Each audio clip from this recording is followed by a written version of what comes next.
Јавното сообраќајно предпријатие Скопје информира дека утре среда јавниот превоз ќе функционира по неделен возен ред, а жичарницата нема да работи.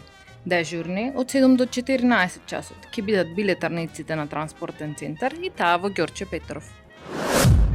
Оваа сабота на 11 мај во јавна соба под слоганот Second Hand е подобро од ново почнува базарот, каде што посетителите можат да си набават добро сочувано парче гардероба, чевли, накет книга или можеби некоја играчка.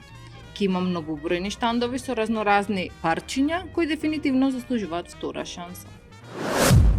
Повод македонските претседателски и парламентарни избори, од јавното предпријатие Паркинзи на општина Центар известуваат дека утре паркиралиштата со кои што панисува јавното предпријатие ќе бидат без наплата за сите граѓани.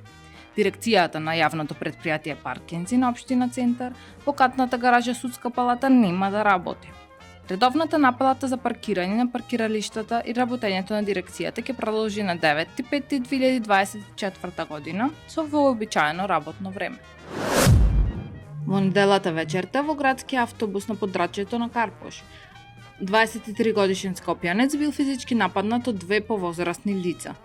Се преземаат мерки за расчистување на случајот, објави од Министерството за внатрешни работи во дневниот билтен. Полицијата приведе четворица малолетници од Скопје.